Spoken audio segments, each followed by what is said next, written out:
الحمد لله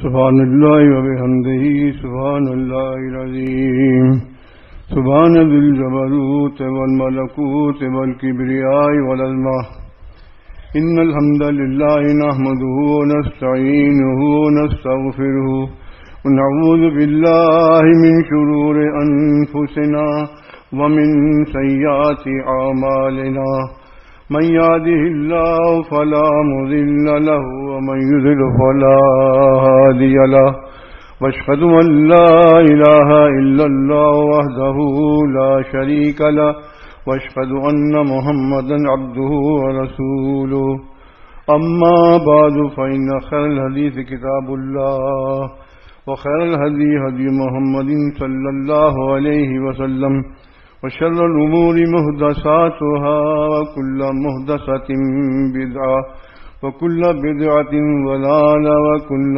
ضلالة في النار. أعوذ بالله السميع العليم من الشيطان الرجيم من همزه ونفخه ونفسه. محمد رسول الله والذين معه أشداء الكفار رحماء بينهم تراهم ركعا سجدا يبتغون فضلا من الله ورضوانا سيماهم في وجوههم من أثر السجود ذلك مثل في التوراة ومثل في الإنجيل كزرع أخرج شطأه فآذر واستغلظ واستوى على سوقه يعجب الزراع ليغيظ بهم الكفار وعد الله الذين آمنوا وعملوا الصالحات منهم مغفرة وأجرا عظيما.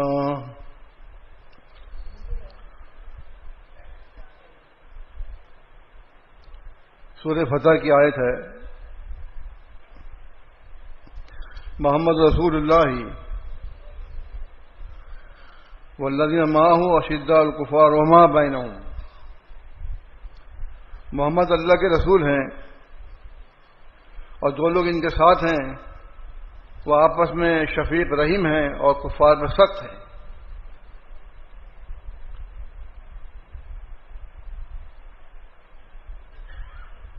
تراہم رکن سجن.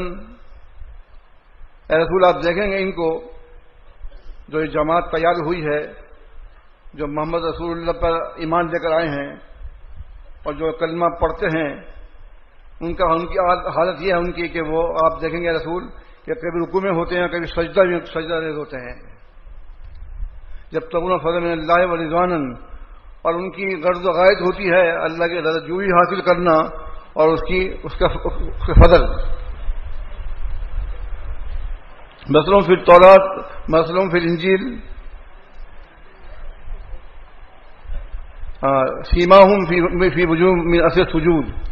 اور ان کی نشانی یہ ہے ان کے سجدوں کے نشان پڑ گئے ہیں چہروں میں. ماتھے پر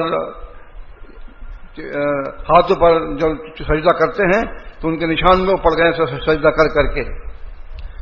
ذالک مثل فی التوراۃ و مثل فی الانجیل. ان کی مثال تورات میں بیان کی اللہ نے, انجیل میں بیان کی ان کی مثال. صحابہ کرام رضی اللہ تعالی عنہم کی مثال جو ہے تورات میں بیان کی اللہ تعالیٰ نے اور انجیل میں بیان کی ہے, کیونکہ یہ ایسے اس قسم کے لوگ ہوں گے لہٰذا یہ احمد ہوں گے. ان کے ماننے والے صحابہ کرام کی حالت یہ ہوگی کہ وہ رکوع سجود میں ہوں گے, اللہ کے رضا حاصل کرنے کے لیے ہم آتن گوش ہوں گے. تو ان کا دھیان رکھنا, ان کے ساتھ مل جانا, ان کے ساتھ مل کے دین کا خدمت کرنا, اس پہ نشاندہی کی جا رہی ہے. کزر اس جماعت کی مثال پہلے ایسی تھی. والذین معہ اشداء الکفار رحماء بینہم کی مثال کیا تھی؟ جیسے کسی نے آپ نے دانہ بویا زمین میں, وہ سوئی نکلی, کوپل نکلی, جس کو آپ پانی دے کے تیار کرتے ہیں, درخت بناتے ہیں, اس کا دیکھ بھال کرتے ہیں شب و روز. اگر آپ کو دیکھ بھال نہیں کریں گے, اس کو پانی نہیں دیں گے, اس کی خوراک اس کو مہیا نہیں کریں گے تو وہ مر جائے گی, ختم ہو جائے گی. اسی طرح اللہ کے رسول صلی اللہ علیہ وسلم وہ سوئی ہیں, اکیلے ہیں. اب ان کے ساتھ لوگ ملے, ابو بکر آئے عمر آئے، عثمان، علی، طلحہ، سعد رضی اللہ عنہ، عبد الرحمان، اس طرح ایک جماعت بنتی چلی گئی. اور اس طرح سے جس طرح ایک درخت جب سوئی نکالتا ہے، ایک دانہ جو ہوتا ہے سوئی نکالنے کے بعد جو جیسے جیسے وہ بڑا ہوتا جاتا ہے وہ گویا کہ درخت کی شکل اختیار کر لیتا ہے. اور جب درخت شکل اختیار کرتا ہے تو آپ جانتے ہیں کہ اس کی ٹہنیاں ہوتی ہیں، اس کی شاخیں ہوتی ہیں، اس میں پتے لگے ہوتے ہیں. یہ گویا کہ اسلام کا درخت جو ہے وہ کیا ہے؟ صحابہ کرام رضی اللہ عنہ.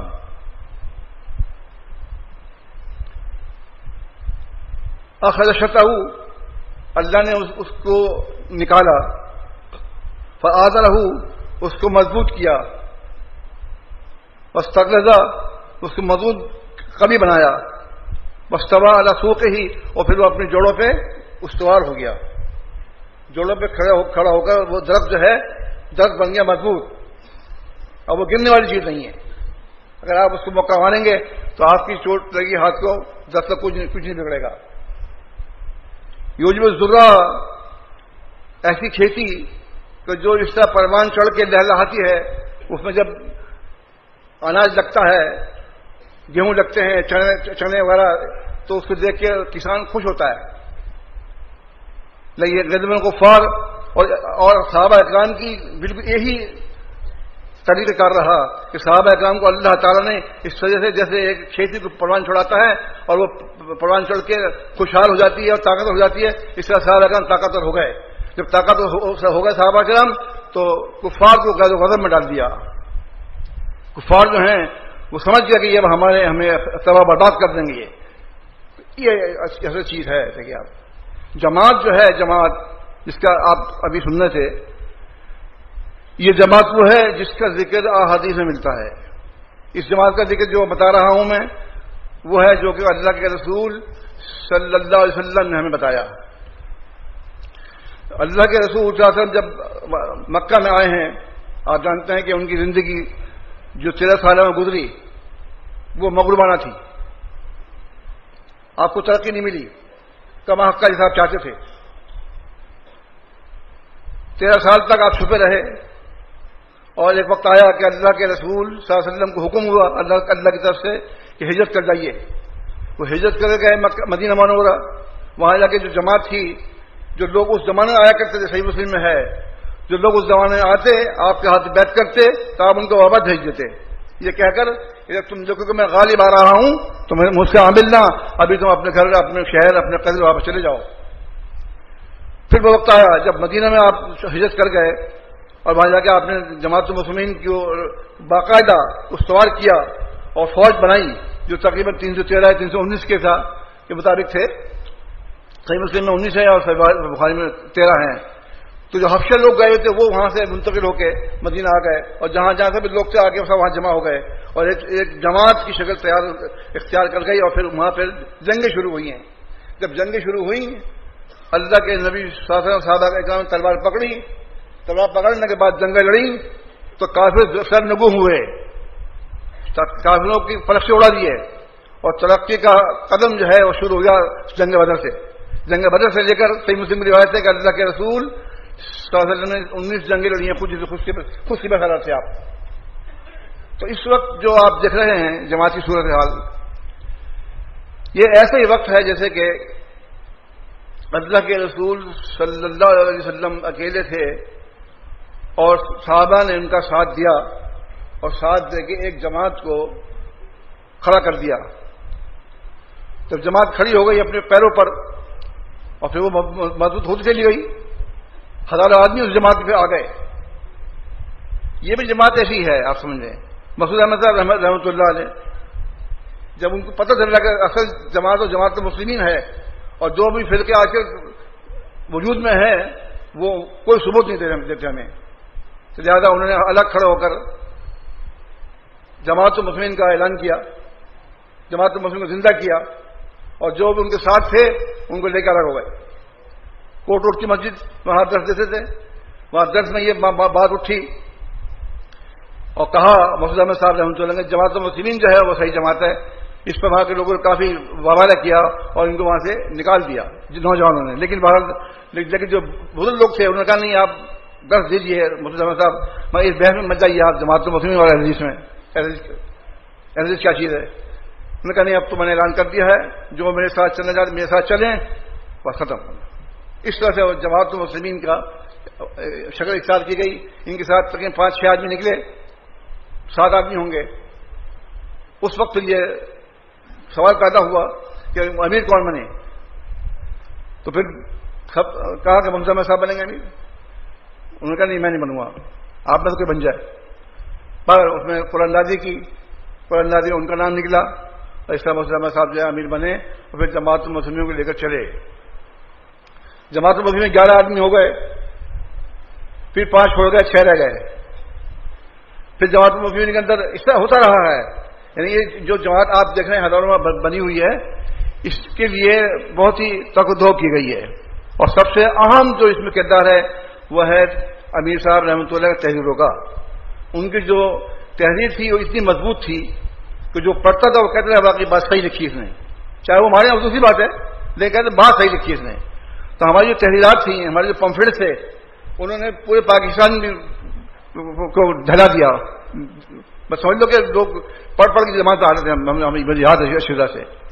تو اس طرح سے جماعت المسلمین جو ہے جو اب تشکیل پا چکی ہے، زندہ ہو چکی ہے، جو مردہ تھی وہ سب کا بات ختم ہو چکی ہیں.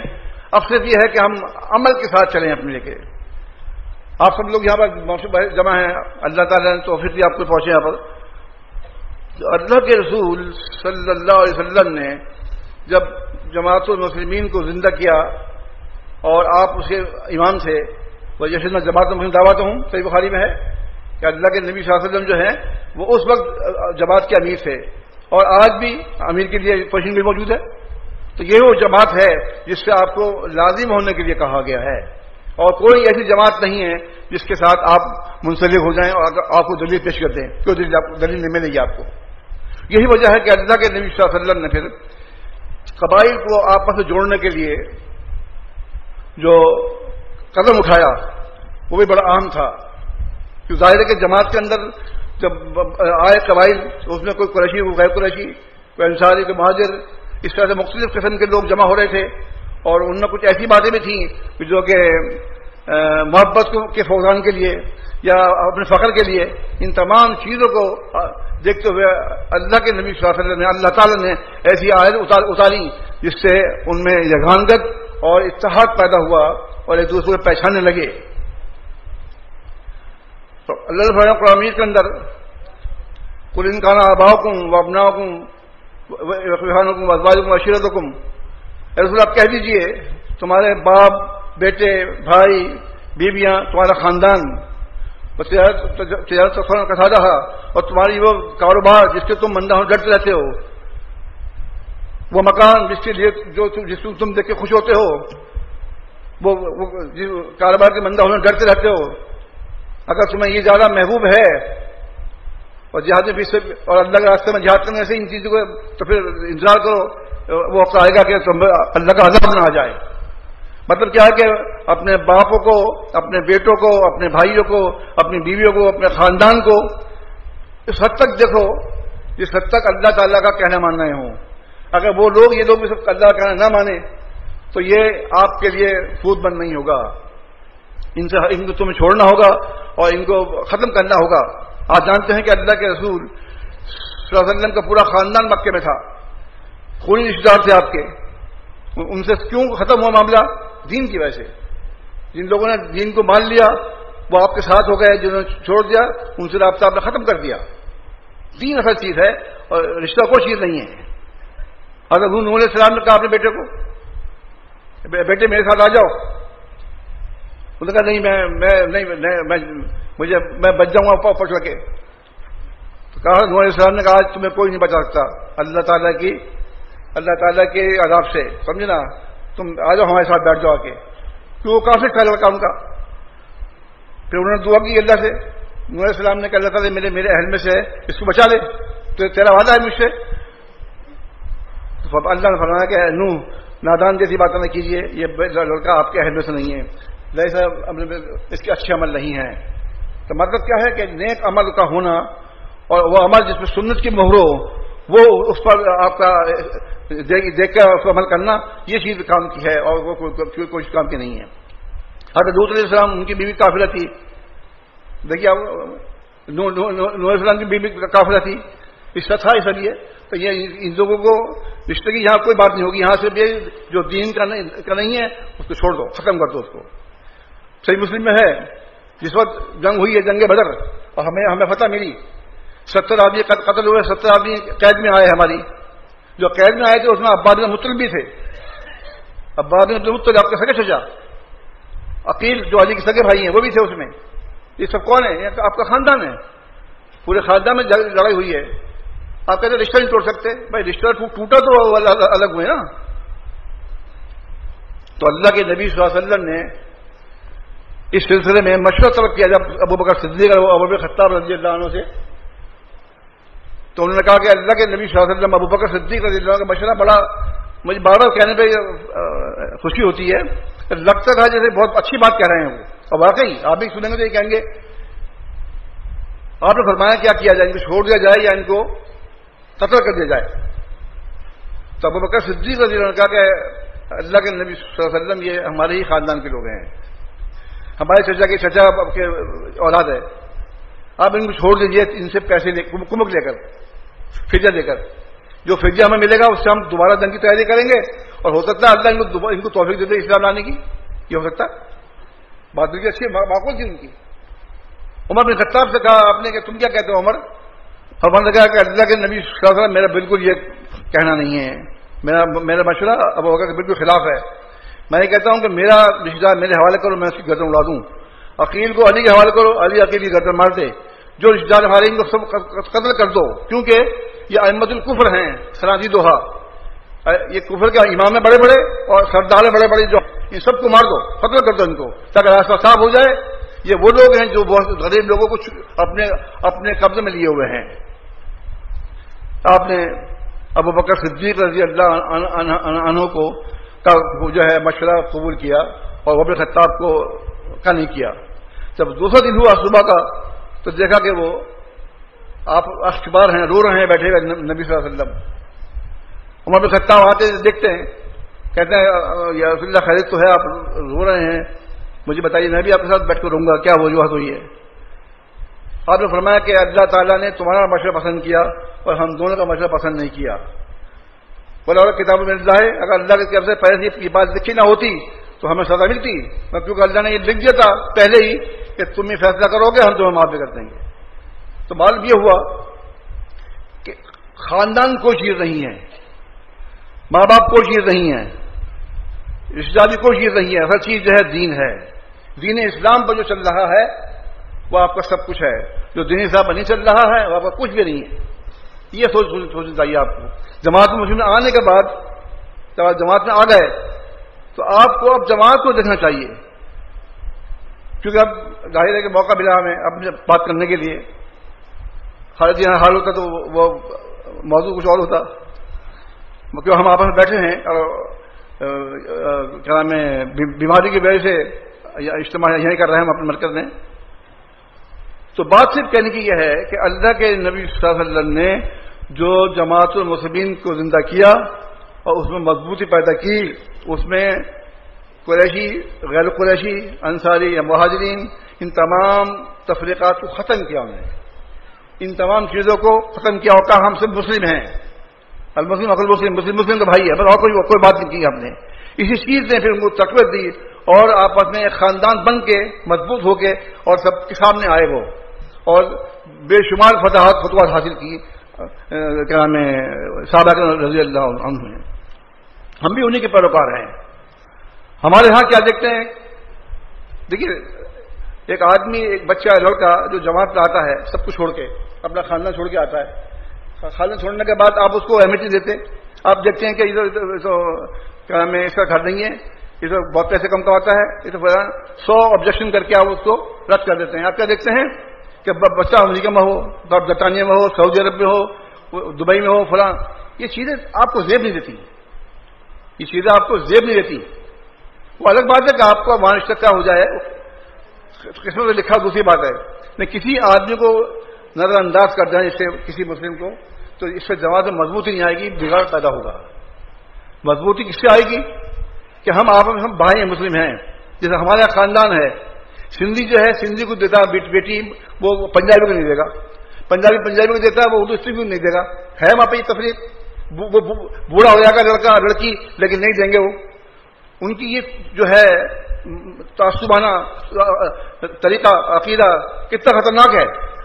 تو اگر آپ اسلام کی خاطر کیا کہ نہیں ہم جماعت میں ہیں, جماعت میں ہم دین کے لیے آئے ہیں, شادی کے لیے نہیں. جماعت میں کیوں آئے ہیں؟ دین کے لیے, نہ شادی کرنے آئے ہیں. شادی نہیں ہوتی نہ ہو, اللہ تعالیٰ کو پتہ ہے ہم تو جماعت ہیں, ہم تو اللہ کے دین کے لیے آئے ہیں.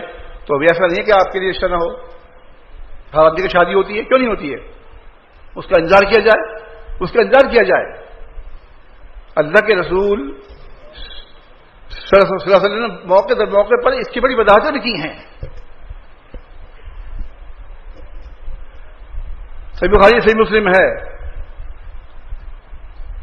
جب آپ نے دیکھا کہ کچھ تفریق چل رہی ہے ہمارے ہاں, تو آپ نے ایک جب آپ بیٹھے ہوئے تھے, ایک صحابی بھی آپ کا بیٹھے ہوئے تھے, ایک وہاں سے کوئی صاحب گزرتے ہیں بڑے قدر و فر میں اچھے اہتمام کے ساتھ. آپ پوچھتے ہیں صحابی سے کہ تم ان کے بارے میں کیا کہتے ہو؟ میں کہا اللہ کے نبی صلی اللہ علیہ وسلم یہ بہت عزت دار آدمی ہے, یہ آدمی بہت عزت دار ہے. اگر کہیں پر پیغام نکاح بھیج دے تو وہ قبول کر لیا جائے گا, کسی کی سفارش کر دے مانی جائے گی. اس کی عزت بہت معاشرے میں. جب خاموش ہو گئے پھر ایک اور ہمارے صاحب گزرے, ان کے بارے میں ان کے بارے میں تم کیا کہتے ہو؟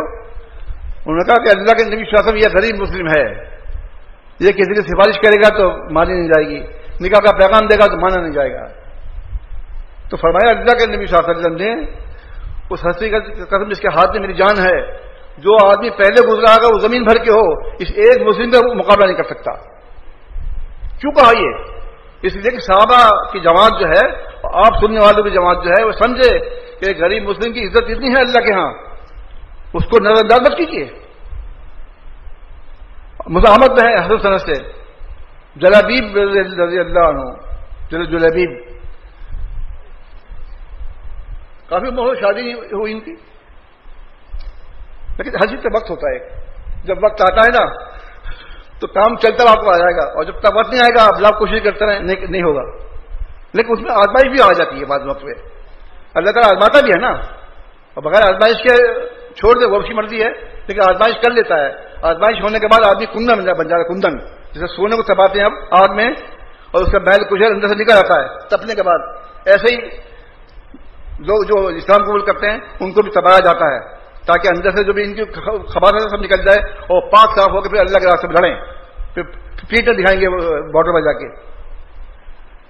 اب ان کے وقت آ گیا شادی کا. آپ نے پوچھا کہ جلیبی تم نے شادی کر لی؟ انہوں نے کہا کہ اللہ کے رسول صلی اللہ علیہ وسلم مجھے تو کوئی لڑکی دیتا نہیں ہے, مطلب بس کیا کہہ سکتا ہوں. کوئی شکوہ نہیں ہے کہ جی یہ صحابہ کرنے دیکھیے کہہ رہے آپ کی جماعت ہے نبی صلی اللہ علیہ وسلم مجھے میری شادی نہیں ہو رہی ہے, مجھے کوئی پوچھتا نہیں ہے, مجھے بیٹی نہیں دی ہے. نہیں کوئی شکوہ نہیں ان کو. انہوں نے کہا نہیں مجھے کوئی بیٹی دیتا نہیں ہے. اچھا ادھر آؤ.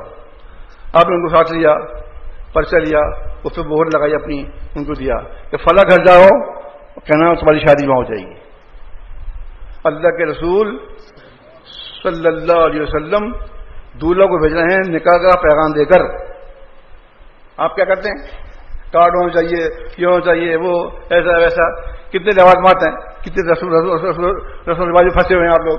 یہاں تک کہ سیدھا کام بالکل. اس نے بھی نہیں کہا کہ اسے بھی نہیں کہا جو بیٹی نے کہا مجھے بھیجا یہاں پہ میری شادی میں خود جاؤں, نہیں یہ ایسا صحیح نہیں ہے. نہیں انہوں نے کہا ٹھیک ہے جی. وہ اپنے پرچے لے کے گئے اور جا کے لڑکی کے ماں باپ کو دیا اللہ کے نبی صلی اللہ علیہ وسلم نے دیکھا تو وہ لگی تھی پرچے پر, کیا کیوں بھیجا, کیا بات ہے کہ آپ اپنی بیٹی کی شادی مجھ سے کرتے ہیں. اب وہ دیکھا انہوں نے نیچے, وہ کہا کہ تم تو ہماری بیٹی کے لائق نہیں ہو. دیکھا آپ نے, وہ جانے لگی واپس. لڑکی پردے کی پیچھے سن رہی تھی. لڑکی نے کہا کہ ابا جان آپ یہ مت دیکھیے یہ کیسے ہیں, آپ دیکھیے کہ بھیجا کیسے ہیں ان کو, لہٰذا مجھے یہ رشتہ منظور ہے, میں ان سے شادی کرنے کو تیار ہوں. ایسی خواتین بھی ہمارے یہاں ہونی چاہیے. جماعت کو مضبوطی دینے کے لیے ایسی خواتین ہوں تو آپ جانتے ہی ہیں کہ گاڑی تیز بھاگے گی آپ کی بہت، الحمدللہ اس کی شادی ہو گئی الحمدللہ. اور صحیح مسلم میں ہے کہ پھر جنگ پہ گئے لڑنے کے لیے، وہ 7 آدمی قریب کافروں کو قتل کیا اور پھر شہید ہو گئے اللہ کے راستے میں. تو کتنا مقام دیا اللہ تعالیٰ نے ان کو شہادت ملی، شادی ہوئی ان کی. تو اس طرح دیکھیے آپ کہ آپ جماعتیں آتے ہیں دین کو حاصل کرنے کے لیے، صحیح دین کے اوپر چلنے کے لیے، صحیح دین پہ بڑھنے کے لیے. تو وہاں یہ مت دیکھو کہ میرے بیٹے کی شادی اتنی دیر ہو گئی ہے، فوراً قدم رکھ دیتے ہیں، پھر مجھے چلے جاتے ہیں. یہ اس طرح جماعت مضبوط نہیں ہوگی. جماعت کی مضبوطی کا سبب کیا ہوگا کہ آپ کو چاہیے کہ صبر کریں اور اللہ سے دعا کرتے رہیں. انشاءاللہ اس کی شادی ضرور ہوگی، کہ لڑکا ہو یا لڑکی ہو. اگر عمر زیادہ ہو بھی جائے گی تو دین کے لیے آپ قربانی کریں. دین کے لیے بچوں کو بھی اتنا سمجھا کے رکھیں کہ وہ بھی آپ کی بات کی حمایت کریں. آپ کی خواتین بھی اتنی مضبوط ہوں کہ جو آپ کی بات کی حمایت کریں. یہ سننے میں آتا ہے کہ پنجاب وغیرہ سے یا سرحد وغیرہ سے خواتین کے لیے آپ کو خیال نہیں کرتے. نہیں، ان کا خیال رکھیں. ان کو دینی مسائل سے آگاہی کم کرنا چاہیے آپ لوگوں کو. ہماری کتابیں اتنی آسان ہیں، وہ اپنے گھر میں رکھیں ایک سیٹ پورا، پڑھ کے بچوں کو خود سب اس کا مطالعہ کریں. مطالعہ کرنے کے بعد آپ کو انشاءاللہ دین کی روشنی ملے گی اور دل میں پیدا ہوگا انشاءاللہ. ایسی اچھی کتابیں کہیں نہیں ملے گی باہر آپ کو.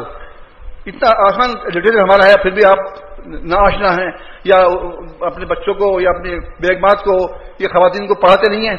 یہ بھی ایک اچھا شغل نہیں ہے. آپ کو دیکھنا چاہیے اس کے لیے ضرور. تو اللہ تعالیٰ نے فرمایا قرآن مجید کے اندر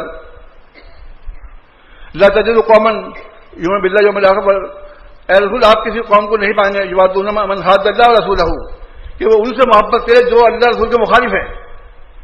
کیا بات کہی؟ لا تجد قوما یؤمنون باللہ یوم الآخر، اے رسول آپ کوئی قوم ایسی نہیں پائیں گے جو اللہ پہ ایمان لاتی ہے، یوم آخر پہ ایمان لاتی ہے. یوادون من حاد اللہ ورسولہ وہ ان سے محبت کرے جو اللہ رسول کے مخالف ہیں.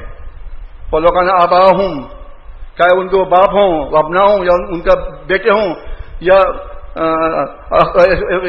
بھائی ہوں، یا ان کی خاندان ہو، بیٹے بھائی کو ہو، کوئی بھی ہو، اگر وہ مخالفت کرتے ہیں دین کی تو ان سے آپ کا کوئی تعلق نہیں ہے. ان کو بول دو کہ ہم دین پہ ہیں، لہذا دین کے بارے میں رکاوٹ بنیں گے تو ہم آپ کو نہیں جانتے. یہ بہت ہی ہمت کی بات ہے. وہ اس لیے آگے الفاظ جو فرمایا اللہ تعالیٰ نے اولئک کتب فی قلوبہم الایمان، یہ وہ لوگ ہیں جن کے دل میں ایمان کو اللہ نے لکھ دیا.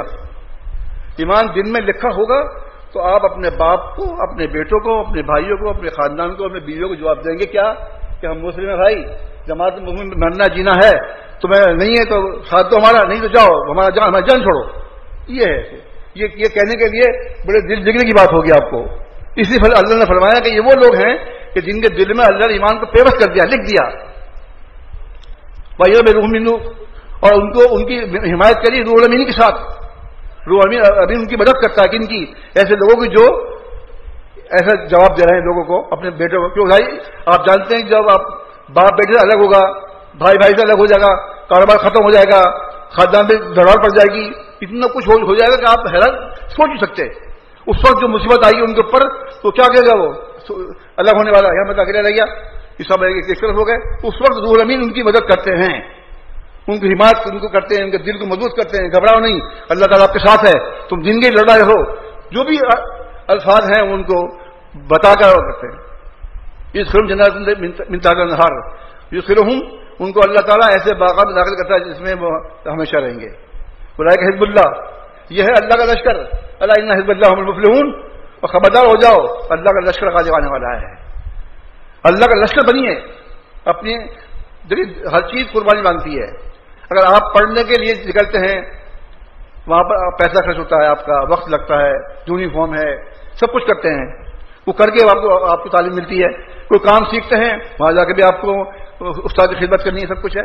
اس طرح ہر چیز کا طریقہ ہے کہ جب کوئی چیز آپ حاصل کرنا چاہتے ہیں اس کے لیے قربانی دینی پڑتی ہے. قربانی کے بغیر کچھ بھی نہیں ہے. طبیعت تو ہونا جو اللہ کے نبی صلی اللہ علیہ وسلم دے رہے ہیں محمد رسول اللہ. صحیح بخاری صحیح مسلم کی حدیث ہے. بتاؤ آپ کو قربانی کیسے کہتے ہیں؟ جابر بن عبداللہ رضی اللہ عنہ جنگ کے موقع پہ موجود ہیں. جنگ ختم ہو گئی. جابر کہنے لگے کہ اللہ کے رسول صلی اللہ علیہ وسلم میری شادی ہوئی ہے, اب مجھے جانے کی اجازت دے دیں.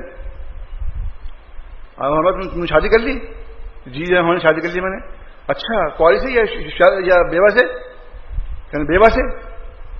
کہنے کالج سے کیوں نہیں کی؟ کالج سے کرتے تو تم دونوں کھیلتے. کیا کہتے ہیں کیا ان کا جواب سنیے, جوان لڑکے ہیں. انہوں نے کہا کہ اللہ کے رسول صلی اللہ علیہ وسلم جب میرے والد گئے تھے لڑنے کے لیے احد پر, تو مجھ سے کہہ گئے تھے کہ تمہاری 9 بہنیں ہیں یا 7 بہنیں ہیں, ان کا خیال رکھنا. دیکھا آپ نے کہ ان کے والد کیا کہتے تھے, اپنی بہنوں کا خیال رکھنا. تو میں نے اس لیے ان اپنی بہنوں کی عمر جیسی بیوی لے کر نہیں آیا. میں اگر میں اپنی بہنوں کی عمر جیسی بیوی لے کے آتا تو وہ اپنی مرم پٹی کرتی رہتی, میری بہنوں کہاں دیکھتی. اس لیے میں نے ایک ایسی عورت سے شادی کی ہے جو عمر والی ہے, بیوہ ہے, مگر وہ میری بہنوں کا خیال کرتی ہے, اس کو زندگی کے نشے میں فرار بناتی ہے, اڑنا بیٹھنا سب کھانا پینا سکھاتی ہے. اس لیے میں نے یہ قربانی دی ہے. یہ ہے قربانی. دیکھیے آپ, یہ کیسے ملی ان کو؟ صحبت سے. کس صحبت سے؟ اللہ کے نبی کی صحبت سے. وہی کا زمانہ ہے یہ, ایسا دور ہے وہی کا دور کہ اس سے بہتر دور دنیا میں آ ہی نہیں سکتا. ہر چیز وہاں بہترین ہے. فرمایا اصبتا, کیا فرمایا؟ تم نے صحیح فیصلہ کیا. جابر, اللہ کے نبی صلی اللہ علیہ وسلم کی بھی حمایت مل گئی ان کو کہ تم نے صحیح فیصلہ کیا. اس طرح سے قربانی مانگتا ہے اسلام. تو جابر رضی اللہ تعالیٰ عنہ نے جواب دے کر ہماری بھی حوصلہ افزائی کری. ہم پڑھ کے اشد کر کے یار کیا جواب دیا انہوں نے. ایسا سب کو ہونا چاہیے, کبھی کسی کے ساتھ ایسا اگر سابقہ پڑ جائے تو اس کو اس طرح دیکھنا چاہیے. اس طریقے سے معلوم ہوا کہ اللہ کے رسول صلی اللہ علیہ وسلم جو ہیں وہ اپنی جماعت کو کس طرح سے استوار کر رہے ہیں. آپ دیکھ رہے صحیح بخاری صحیح مسلم میں ہے, عبدالرحمن بن عوف رضی اللہ عنہ کہاں سے آئے, کہانی لمبی ہے ان کی بیچاروں کی, کہاں کہاں بیچتے بکتے اور پہنچ گئے مدینہ منورہ. آپ دیکھیں گے تو اب سعد بن ربیع رضی اللہ تعالیٰ عنہ جو ان سے پوچھا کہ مجھے کچھ کاروبار بتاؤ. اس نے تم فکر نہیں کرو, فراغی دیکھیے, فراغی دل کی فراغی دیکھیے آپ. میری 2 بیویاں ہیں, ایک بیوی تم لے لو, ایک میں لے لیتا ہوں. میرے پاس دولت ہے اتنی, آدھی تمہاری آدھی میری. کون کرے گا یہ بتائیے آپ؟ کوئی نہیں کر سکتا. تو صحابہ کرام رضی اللہ عنہ کی یہ مثالیں ہیں, ان کی یہ قربانیاں ہیں جو جماعت کو مضبوط کرتی چلی گئی, جماعت کے لیے بہت زیادہ طاقتور بنتی چلی گئی. وہی ہمیں آج بھی چاہیے. بے شک ہم الگ الگ رہتے ہیں, صحیح ہے, ایک جگہ ہماری کوئی شہر نہیں ہے, کوئی قصبہ نہیں ہے جہاں پر ہم اپنے ساتھ بیٹھ سکیں رات دن, لیکن پھر بھی جماعت ماشاء اللہ بڑی ہو گئی ہے. 3-4 گھر تو ضرور ساتھ ساتھ مل جاتے ہیں, اور دور بھی ہوتے ہیں تو آپ ان سے ملنے جا سکتے ہیں, ان سے محبت کے لیے جا سکتے ہیں. محبت کرنے کے لیے کوئی بات نہیں ہے. تو صحیح مسلم کی روایت ہے. آپ دیکھیں گے کہ اللہ تعالیٰ کی ہستی اتنی بڑی ہے کہ میں جسے خود ہی فرمایا ہوں تو قرآن مجید کے اندر کہ اگر درخت قلم بن جائیں, سمندر سیاہی بن جائے تو اللہ کی تعریف ختم نہیں ہوتی. اللہ کی تعریف ختم نہیں ہوتی. اتنا وہ پاورفل شخصیت ہے اللہ تعالیٰ کی ہستی.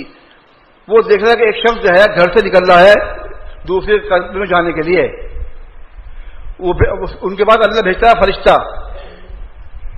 فرشتہ جا کے اس سے پوچھتا ہے کہ بھائی تمہارا کہاں کا ارادہ ہے, کہاں جا رہے ہو؟ وہ کہتا ہے آدمی کہ میرا ایک دوست ہے فلاں بستے میں اس سے ملنے جا رہا ہوں اللہ کے لیے. کیا کہا؟ اللہ کے لیے. اس نے دیکھ لو تم صحیح کرو, یہی اور تو کام نہیں ہے. نہیں اور مجھے کوئی کام نہیں, صرف یہی کام ہے کہ میں اللہ کے لیے اس سے ملنے جا رہا ہوں. تو اللہ تعالیٰ نے ان کو پوچھے جواب دلوایا کیا کہ اللہ تعالیٰ تجھ سے محبت کرتا ہے. کیا بات ہے. دیکھیے آپ اللہ سے محبت کریں اس طریقے سے کہ کوئی آپ کے دل میں لالچ نہیں ہے, کسی قسم کی تما نہیں ہے, صرف اس لیے جا رہے کہ وہ بندہ میرا بھائی مسلم ہے اور میں اس سے ملاقات کے لیے جا رہا ہوں اللہ کے لیے. اس طرح آپ کو دھیان رکھیں, یہ بھی بہت بڑی چیز ہے. ابو داؤد میں صحیح سنت کے ساتھ ایک صحابی آئے, انہوں نے کہا کہ اللہ کے رسول میں ان سے محبت کرتا ہوں اللہ کے لیے, میں ان سے محبت کرتا ہوں اللہ کے لیے. اب تم نے ان کو بتایا نہیں, جگہ بتاؤ. ایک طرف آگ ہے دوسری طرف آگ ہے ہی نہیں. آگ کب لگی؟ جب اسے پتہ چلے گا ہاں میرا بھائی مجھ سے محبت کرتا ہے. پھر وہ گئے, جا کر روکا ان کو, ان سے کہا کہ میں وہی اللہ میں آپ سے محبت کرتا ہوں اللہ کے لیے. میں انہیں بولا میں بھی محبت کرتا ہوں اللہ کے لیے. تو یہ جب یہ ماحول جب تازہ ہو جائے اور اس قسم کے جملے ہمارے اندر پیدا ہو جائیں تو کوئی وجہ نہیں ہے کہ جماعت المسلمین ترقی نہ کرے. جماعت المسلمین کی بنیادی ترقی اسی چیز میں مضمر ہے. اس کو آپ پہچانیں, دیکھیں. جیسے ہم نے تتخذوا اے ایمان والو آباؤں اپنے باپ دادا کو بیٹوں کو دوست میں بناؤ. سبل الکفر ایمان, اگر وہ ایمان پر کفر کو ترجیح دیتے ہیں, ایمان پر کفر کو ترجیح دیتے ہیں, ایسے لوگوں کو باپ ہو یا بیٹے ہوں ان کو دوست ان کو بد بناؤ, دوست ان سے دور ہو جاؤ. اس طرح سے اللہ تعالیٰ جگہ جگہ بتا رہا ہے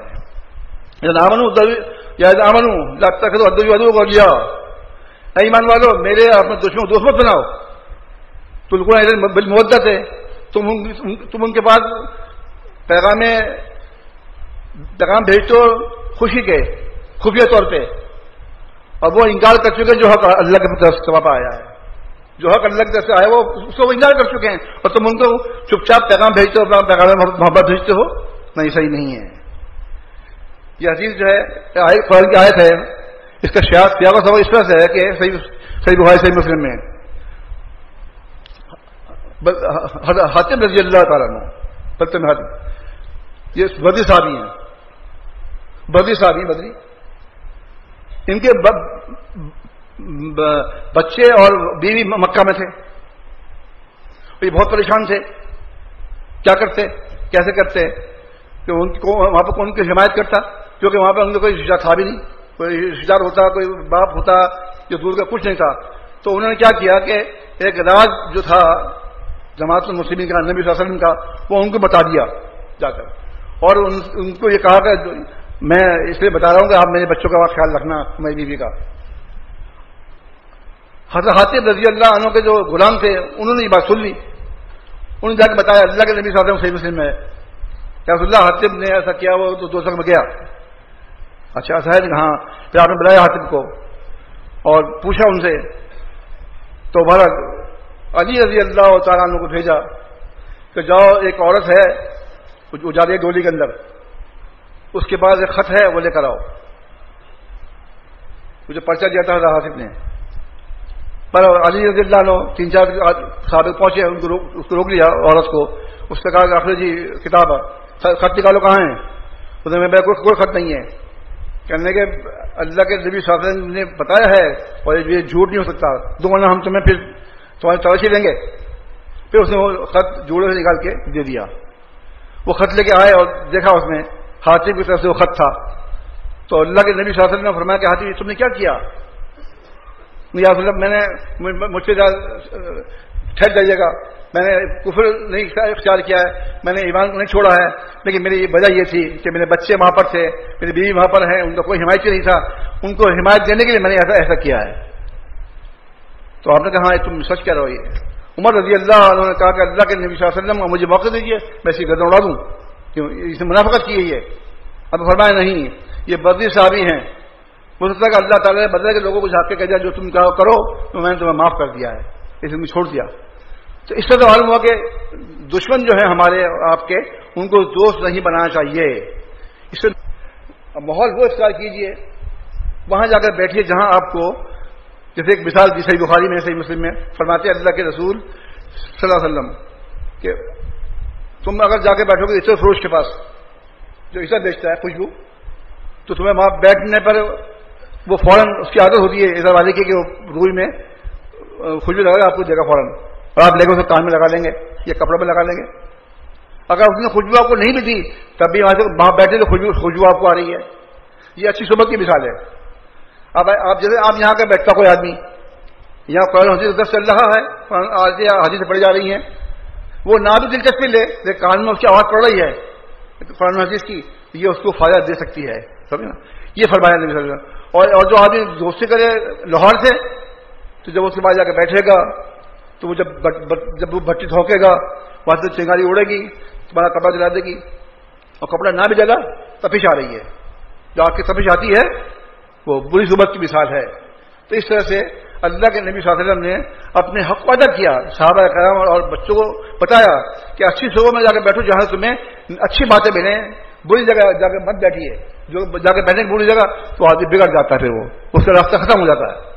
اس طرح اللہ کے نبی صلی اللہ علیہ وسلم نے جماعت المسلمین کو جو کچھ بھی دیا، جو بھی ہمیں احکامات دیے ہیں، الحمدللہ وہ سب موجود ہیں ہمارے پاس، کوئی ختم نہیں ہوئے ہیں، ہمارے پاس درجہ سب موجود ہیں۔ تو ان کو لے کے چلیے، آپس میں ایک جسم کی مانند رہیے، جو صحیح مسلم میں ہے، فرماتے ہیں اللہ کے نبی صلی اللہ علیہ وسلم پوری جماعت جو ہے فرد واحد کے مانند ہے، پوری جماعت المسلمین فرد واحد کے مانند ہے۔ کبھی سوچا آپ نے جب سر میں درد ہوتا آدمی کے، صحیح بخاری میں ہے، سر میں درد ہوتا پورے اعضاء جو ہیں اس کا ساتھ دیتے ہیں۔ کیا ساتھ دیتے ہیں؟ کہ کسی طریقے سے دوا دے کے اس درد کو ختم کیا جائے۔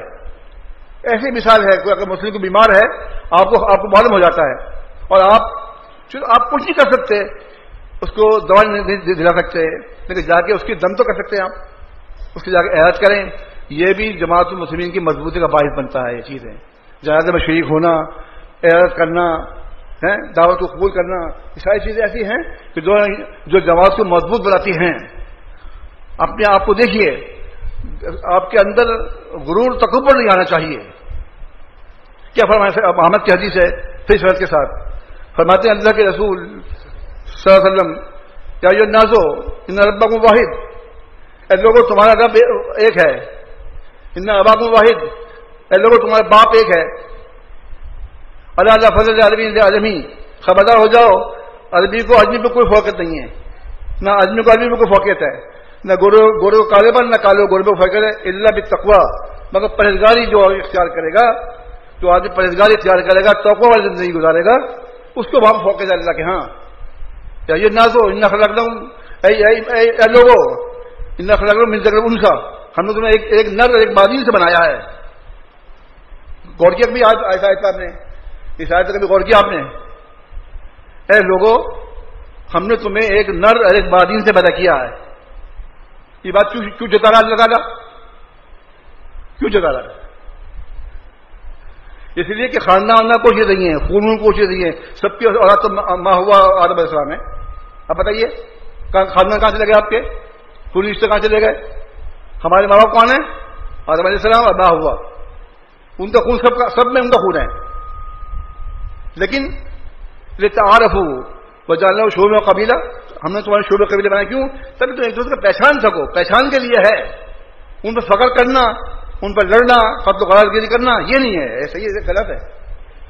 تو دیکھیے صحیح بخاری صحیح مسلم میں واقعہ آپ کو یاد آ رہا ہوگا، سنا ہوگا آپ نے کہ ایک مہاجر ایک انصار میں جھگڑا ہوا، بچے لڑکے تھے، تھپڑ مارا، ہاتھ میں گتم گتا ہوئے، تو مہاجرین نے مہاجرین کو بلایا، انصار نے انصار کو بلایا، مہاجر انصار جمع ہو گئے۔ اللہ کے رسول صلی اللہ علیہ وسلم جو ہیں کمرے میں یہ آواز سن رہے تھے، آپ اس کے بعد تشریف لے کر آئے، دیکھا آپ نے، پوچھا کیا معاملہ ہے، بتایا کہ اللہ کے نبی صلی اللہ علیہ وسلم اس طرح سے معاملہ ہوا ہے۔ آپ نے فرمایا دعوہا انہا خبیثۃ، اس کو پکار کو چھوڑو، یہ ناپاک پکار ہے۔ کیا سمجھا آپ؟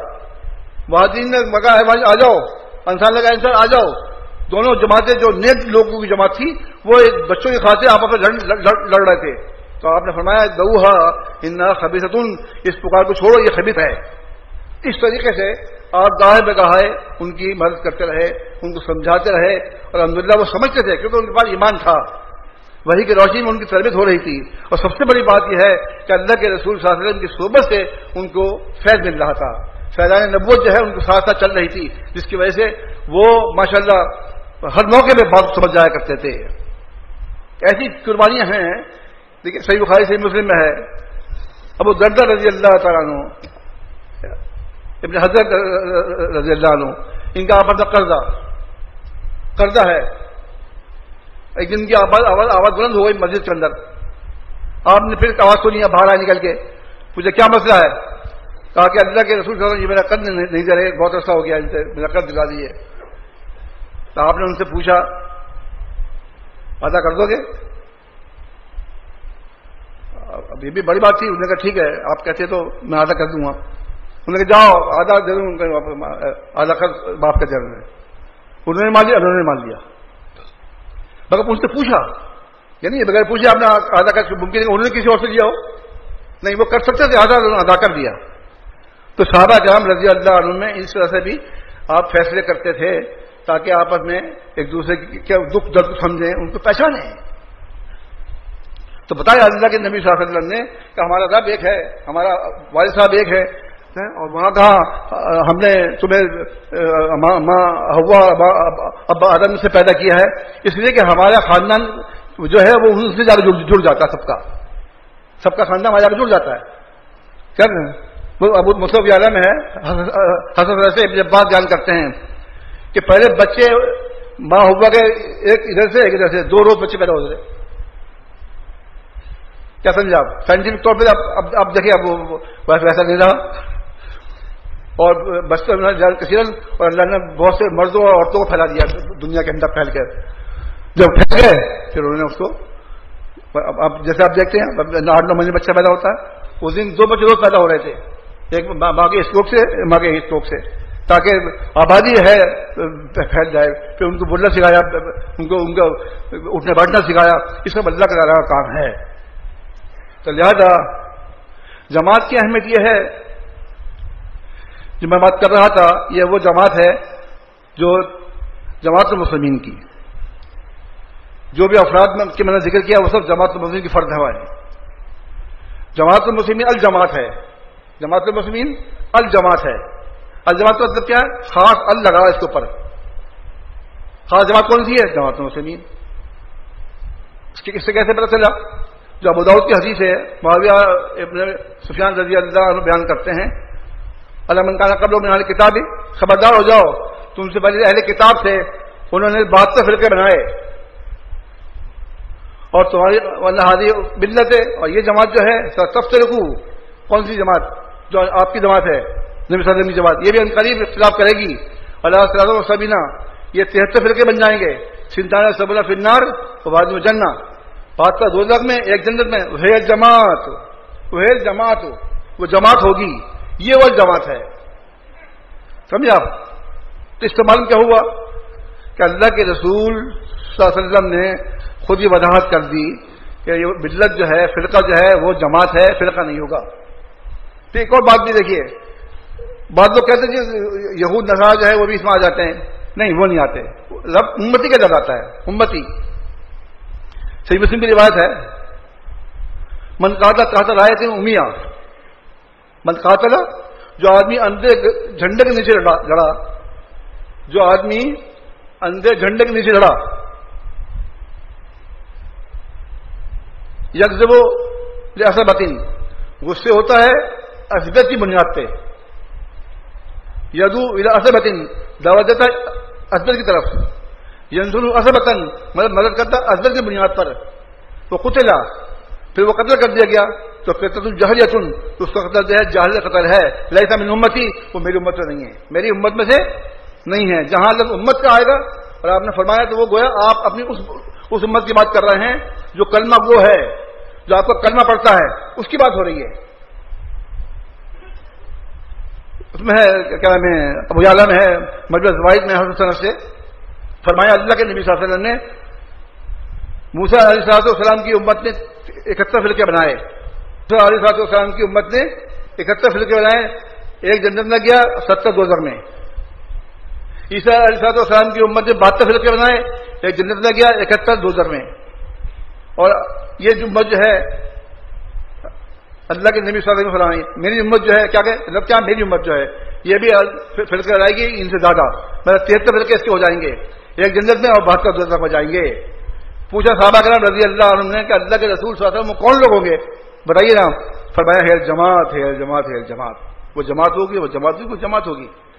تو جماعت جو ہے الجماعت، اسی میں بحث ہوئی تھی. مسعود صاحب رحمۃ اللہ کا جو پمفلیٹ ہے وہ پڑھ لیجیے، مطالعہ جاری رکھیں.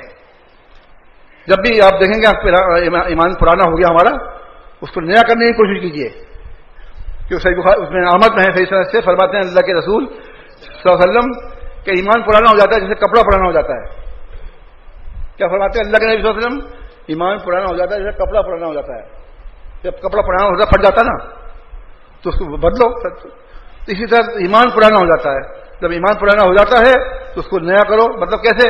اپنے تمام چیزوں کو دوبارہ دہرائیے کہ آپ جواب تو کیوں آئے تھے، جماعت المسلمین میں کیوں آئے تھے آپ؟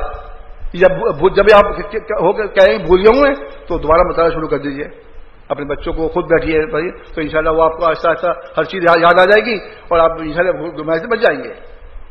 اس طریقے سے اپنا محاسبہ کرنا چاہیے۔ میں بار بار آپ سے کہتا ہوں، یہ جہاں تک میں نے آفر کری آپ لوگوں کو کہ بھائی پیسے اگر نہیں ہے کسی کے پاس، آدھے پیسے ہیں تو پورا سیٹ گھر میں رکھیے کتابوں کا۔ جماعت مسلم کتابیں جو ہیں وہ گھر میں رکھیے، ان کو پڑھیے، اپنے بچوں کو پڑھائیے، آپ خود پڑھیے۔ جیسے جس طرح دنیاوی تعلیم کے لیے آپ وقت نکالتے ہیں، دینی تعلیم کے لیے وقت نکالیے، وہاں بیٹھ کے دیکھیے کیا ہوگا، گھر کے اندر ایک ماحول بن جائے گا۔ گھر بھی ایک ریاست ہے، گھر بھی ایک ریاست ہے۔ کیا فرمایا اللہ کے نبی صلی اللہ علیہ وسلم نے؟ صحیح بخاری صحیح مسلم ہے کہ شوہر جو ہے وہ اپنے گھر پہ حاکم ہے، شوہر اپنے گھر پہ حاکم ہے۔ سیدھی سی بات ہے، وہ بھی چھوٹی سی حکومت ہے۔ جتنے بچے آپ کے ہیں وہ آپ کے رعایا ہے، بیوی وزیر اعظم ہیں، آپ بادشاہ ہیں۔ اب آپ کیسے چلاتے ہیں گھر کو آپ کیسے چلاتے ہیں؟ یا آپ کو آپ چھوڑ دیا؟ اگر آپ اپنے گھر کو چلاتے ہیں قرآن حدیث کی روشنی میں، اب آپ بہترین جا رہے ہیں۔ آپ نے ان کے گھر کو چلاتے ہیں اس طرح سے جیسے آپ عام لوگ چل رہے ہیں، ان کی خواہشات کی خاطر آپ غلط چیزیں دلا رہے ہیں، غلط چیزوں سے واسطہ پڑ رہا ہے، پیسہ ضیاع ہو رہا ہے، تو وہ تمام چیزیں پکڑ ہوگی آپ کی۔ تو گویا کہ جیسے اگر آپ آدمی گھر سے ہی سیکھنا شروع کر دے، میں سمجھتا ہوں کہ اس کے لیے مشکل نہیں ہے پھر۔ تو یہ بھی ایک اللہ کے نبی صلی اللہ علیہ وسلم کی حکمت عملی ہے کہ شوہر سے سوال ہوگا اس کی بیوی بچوں کے بارے میں، بیوی سے سوال ہوگا اس کے بچے کے بارے میں، خزانچی جو ہے اس سے سوال ہوگا اس کے خزانے کے بارے میں جو تمہیں بڑا بنایا ہے۔ اس طریقے سے درجہ بدرجہ سب سے امام سے بھی سوال ہوگا اس کے رعایا کے بارے میں کہ تم نے کیسے چلایا اپنے رعایا کو۔ اللہ تعالیٰ بچائے اس چیز سے، سن کے آدمی کو خوف آتا ہے کہ اللہ تعالیٰ ہمیں معاف کر دے، ہم انسان ہیں، ہم سے غلطیاں ہوتی رہتی ہے۔ یہ ڈر خوف آدمی میں ہونا چاہیے۔ ایک مجھے واقعہ یاد آیا صحیح بخاری صحیح مسلم سے، عمر خطاب رضی اللہ تعالیٰ عنہ جب زخمی ہو گئے اور یہاں سے پیلا ہی پیٹ سے نکل رہا، اتنے زخمی ہوئے کہ انہوں نے بھالا مارا پیچھے سے اور اس کو گھما دیا، اصلیں کٹ گئی، جو خالد ہے وہ نکل رہا تھا۔ اس حالت میں آگے کہتے ہیں لوگ ان کو کہ آپ تو ماشاءاللہ شہید ہیں، آپ تو ایسا ایسا ہے۔ ابن عباس رضی اللہ عنہ آتے ہیں، وہ کہتے ہیں آپ تو نبی کے ساتھی ہیں، آپ ان کے سسر بھی ہیں۔ انہوں نے کہا عبداللہ میں تو یہ چاہتا ہوں کہ جو عمل ہم نے وحی کے زمانے میں کیا، جو عمل ہم نے وحی کے زمانے میں کیا اس کی بنیاد پہ ہمیں معاف کر دے اللہ تعالیٰ، اور جو ہم نے وحی ختم ہونے کے بعد کیے ہیں اس میں گناہ بھی کیے، اچھے بھی کیے، اس میں مجھے برابر سربا چھوڑ دے اللہ تعالیٰ۔ یہ کون کہہ رہا ہے؟ جنتی عمر بن خطاب، جنتی عمر بن خطاب رضی اللہ عنہ۔ میں بھی یہ کہتا ہوں، ہم سے بھی سرزد غلطیاں ہوتی رہتی ہیں، اچھے کام بھی ہوتے ہیں، کبھی برے کام بھی ہو جاتے ہیں ہم سے، تو اللہ تعالیٰ ہمیں اس طرح برابر سربا چھوڑ کر معاف کر دے۔ تو یہ ایسی درخواست ہے اللہ سے سب کو کرنی چاہیے، ضروری ہے یہ۔ جیسے وہ حدیث ہے 7 آدمی والی، ذکر اللہ خالن ورجل ذکر اللہ خالن ففاض عیناہ، ایک وہ آدمی جو تنہائی میں بیٹھ کر روتا ہے، اس کی آنکھیں روتی ہیں، آنکھیں روتی ہیں، کیوں؟ وہ یاد کرتا ہے کہ میں نے کیا کیا، میں نے کہاں غلطی کی ہے، اللہ تعالیٰ مجھے معاف کر دینا۔ یہ بہت ہی کہتے ہیں کہ دل کی نرمی کا سودا ہے، دل نرم ہے تو انشاءاللہ ضرور ان چیزوں سے آپ فائدہ اٹھائیں گے۔ تو اللہ کے نبی صلی اللہ علیہ وسلم جو ہیں، جو جماعت المسلمین کو زندہ کر گئے اور حکم دے گئے، اس زمانے میں فرما دیا آپ نے، وہ یشدنا جماعت میں دعوت ہوں کہ ان کو چاہیے عورتوں کو جماعت المسلمین اور دعوت میں شریک ہو جائے، اور فتنوں کا زمانے میں فرمایا آپ نے کہ جماعت میں امام ہوں، جماعت المسلمین کے امام میں سمٹ جاؤ۔ جماعت المسلمین جو ہے اس وقت الحمدللہ بہت اچھی اپنے پیرائے بجا رہی ہے۔ آپ لوگوں کا یہاں آنا اور آپ کا دل جانے کے ساتھ پروگرام کو سننا، یہ اس کا ثبوت ہے کہ اللہ تعالیٰ نے آپ کو ہدایت دی ہے، اور ہدایت کے لیے جو بھی ہدایت میں آپ کو یہاں سمجھا رہا ہوں کہ ایسا موقع ملتا نہیں ہے، کم ملتے ہیں موقع۔ بلکہ اجتماع کا بہت سالوں بعد ایسا ہوا ہے کہ میں نے تقریر یہاں کی، ورنہ خالد یہاں کرتا تھا میں، اور وہاں تقریر کرنی پڑتی ہے ایسی جو لوگ آتے ہیں باہر کے، ان کو فرقہ بندی کے بارے میں بتایا جائے۔ اس طریقے سے جماعت المسلمین جو ہے وہ الجماعت ہے، تمام کلمہ کو اس میں نہیں آتے۔ امت ضرور ہے، یہ فرقہ والے امت مسلمہ نہیں ہے۔ امت مسلمہ کون ہے؟ جماعت المسلمین۔ امت کون ہے؟ فرقے والے۔ وہ فرقے والے کی امت ہے اس لیے کہ وہ کلمہ کو ہیں. آپ کا کلمہ پڑھ کے متفرق ہیں, آپ کا کلمہ پڑھ کے الگ الگ فرقے بنائی ہوئی ہیں, مدرسے الگ الگ ہیں اور سب کچھ حق کیا ہوا الگ انہوں نے. تو ایسے لوگوں سے ہمارا کوئی تعلق نہیں ہے. فرقوں سے الگ رہیے اور فرقوں کو الگ رہنے کے لیے اپنے آپ کو بھی سنبھالیے. دیکھیے گمراہی جو ہے پھیلتی جائے گی, کم نہیں ہوگی. صحیح بخاری کی حدیث ہے, ہر سال جو سال میں آتا ہے بعد میں وہ اس سے برا ہوتا ہے. ایسے سوالات آتے سامنے ہمارے, ہم خود حیران رہتے ہیں یہ سوال کہاں سے آ گیا, ٹھیک ہے نا. تعالیٰ اللہ کو جواب دلا دیتا ہے. تو اس طریقے سے بھلائی کم ہوتی جا رہی ہے اور ایک وقت آئے گا کہ برائی کا غلبہ ہوگا. اس وقت ہم کیا کریں گے؟ یہی ہے کہ ہمیں اپنے مطالعے کو جاری رکھنا چاہیے, اپنے بچوں کو پڑھا کے دکھا کر رکھیں تاکہ وہ گمراہ نہ ہو جائیں. جو آپ نے کام کیا ہے اپنے بچوں پر, اپنے آپ پر, وہ سب کو اس طرح لے کے چلیے آپ.